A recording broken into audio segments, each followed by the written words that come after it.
sabredip Filistin. Geliyor tek bir ordusu, geliyor dayan Filistin. Geliyor tek bir ordusu, geliyor dayan Filistin.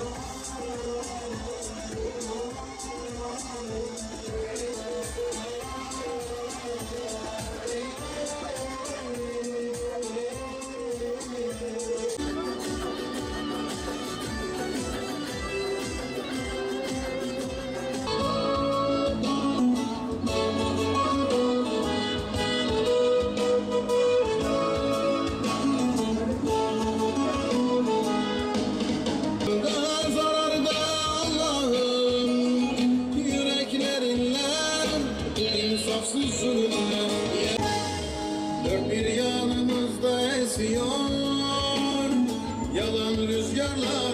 القضبان تقدر تعجب نور الشمس. مين مين مين مين يا للمستجد.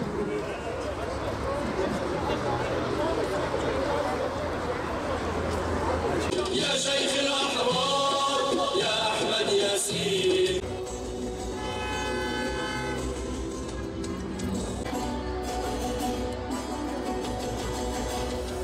Selam sevdan ehline Cihanlar tarihe şehadeti, bu şerefa ümmeti, katilana izzeti, cibuyi kutsat bir. أعوذ بالله من الشيطان الرجيم.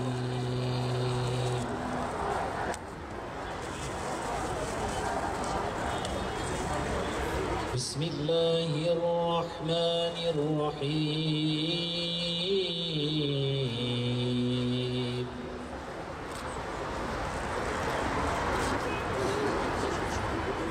فقاتلوا في سبيل الله الذين يقاتلونكم ولا تعتدوا إن الله لا يحب المعتدين.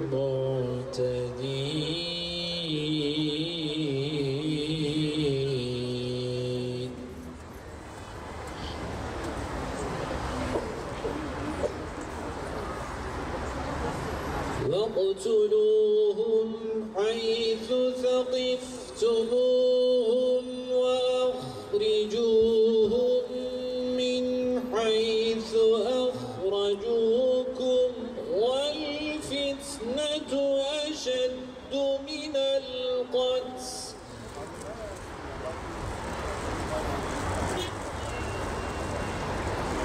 ولا تقاتلوهم عند المسجد الحرام حتى يقاتلوكم فيه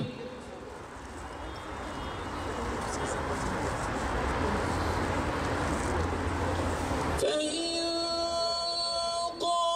قاتلوكم فاقتلوهم كذلك جزاء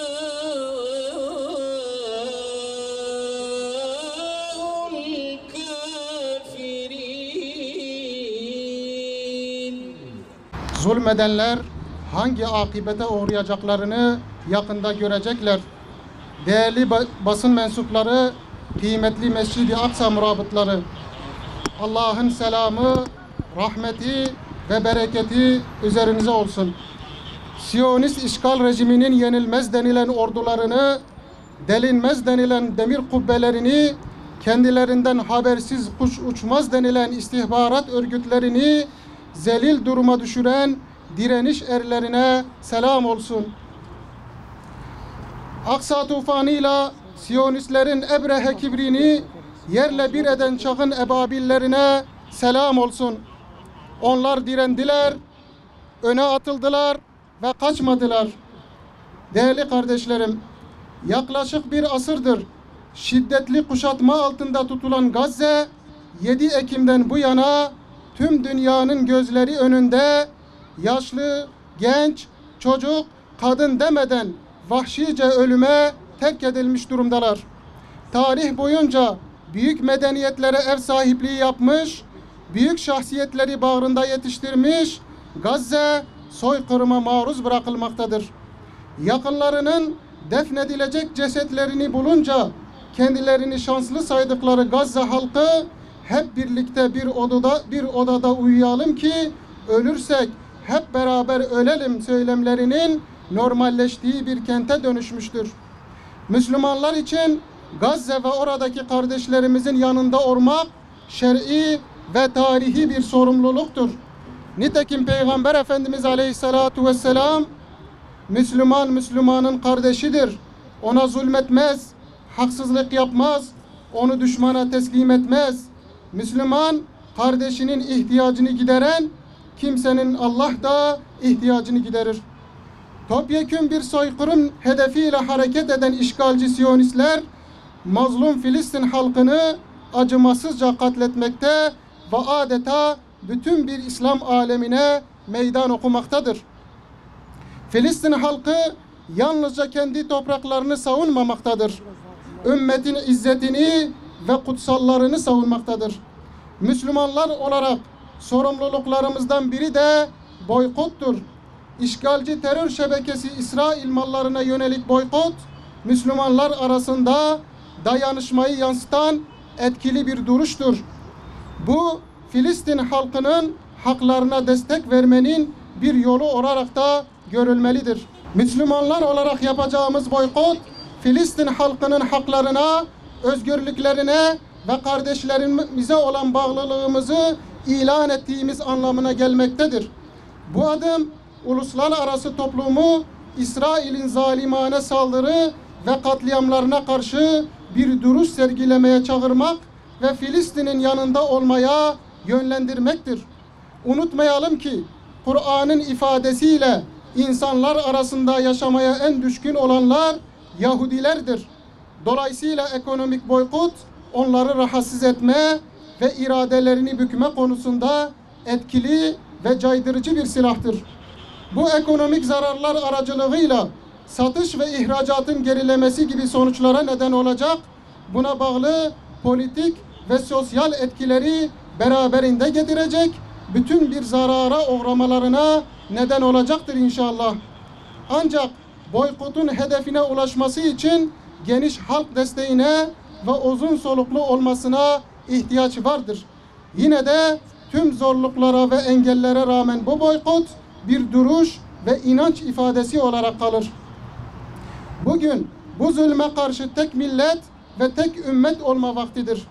Müslüman ülkeler ekonomik ve askeri olarak Müslüman kardeşlerinin yanında yer almalıdır.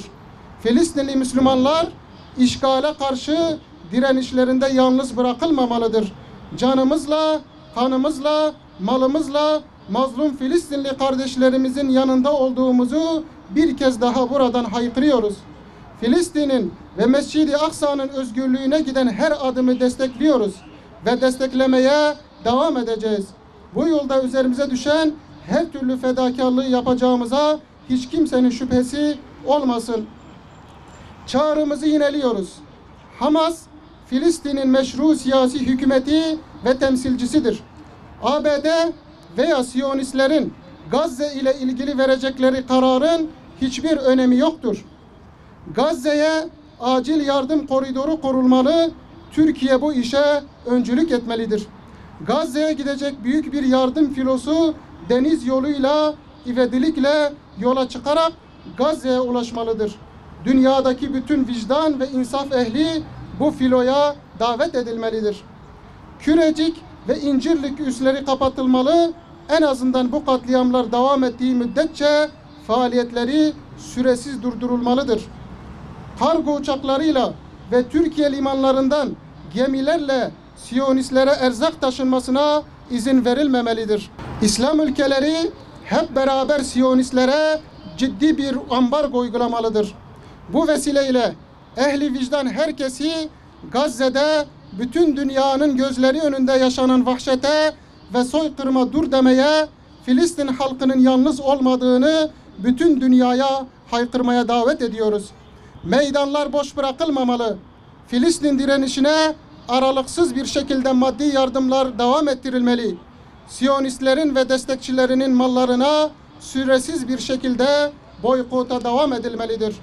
Son olarak bir avuç mücahit topluluğunun dünyanın en iyi ve modern silahlarla donanmış ordularından sayılan İsrail ordusuna karşı dimdik mücadele vermesi, ağır kayıplar vermesini sağlaması, nice az birlikler vardır ki Allah'ın izniyle sayıca çok birliklere galip gelmiştir ve Allah sabredenlerle beraberdir ayet-i kerimelerinin bir tecellisi olarak görmekte, mücahitlerin şanlı kıyamını desteklemekteyiz. Allah'ın selamı, rahmeti ve bereketi hepinizin üzerine olsun. Euzubillahimineşşeytanirracim. Bismillahirrahmanirrahim. Elhamdülillahi Rabbil alemin. Vessalatu vesselamu ala seyyidina Muhammedin ve ala alihi ve sahbihi ecma'in. Ya Erhamer Rahimin, Ya Zel Celali vel İkram, Ya Zel Cudi vel İhsan, Ya Hafizu Ya Mu'in, Ya Galiben Gayre Mağlub, Ya Rabbel Alemin. Kereminle bizi, anne babamızı, ehli beytimiz, zürriyetimiz ve tüm mümin ve mümine kardeşlerimizi af ve mağfiret eyle ya Rabbi. Bütün günahlarımızdan pişman olarak tevbe ediyor ve sana sığınıyoruz. Ya Rabbi, Filistinli mücahit kardeşlerimize yardım talebine geldik. Ne olur yardım eyle ya Rabbi. Onları muzaffer ve galip eyle. Ya ilahel evveline vel ahirin ve ya hayyu ya kayyum. Onları ordularınla destekle. Onlara zafere olan ümitlerini sağlam ve keskinleştir. Ya Rab, düşmanla cihadlarında onlara feraset ver. Taktiksel başarılar ver. Düşmanın elebaşlarını öldürmeyi onlara nasip ve müyesser eyle. Takat ve cesaretlerini ziyade eyle. Ya Kahhar, ev, hastane, cami, okul, resmi ve gayri resmi kurumlar, tarihi yerler, yakıt, gıda ve su depolarını vahşice bombalayan bu mel'un siyonistleri kahru perişan eyle. Demeden vahşice bombalayan, öldüren, paramparça eden bu aşağılık siyonistleri sen de paramparça ederek cehennemde ebediyen azap eyle. Murat, onlara giden yardımları kes. Onlara giden yardımları kes. Dünyayı onlara dar eyle. Aralarına ayrılık koyup kalplerine korku sal. Ya Rab, onları kör ve sahır eyle. Halklarını onlara karşı ayaklandır. Perişan eyle. Onların arkasında duran Avrupa ülkelerini de zelil eyle. Onlara bulaşıcı hastalıklar gönder ya Rab. Onları sürekli açlık ve amansız hastalıklarla meşgul eyle. Ya Kayyum. Velhamdülillahi Rabbil alemin ve sallallahu teala ala seyyidina Muhammedin ve ala alihi ve sahbihi ecma'in. Tüm Filistinli kardeşlerimizin, şehit kardeşlerimizin ruhları için haseten lillahi teala'l-Fatiha ma'as salavat.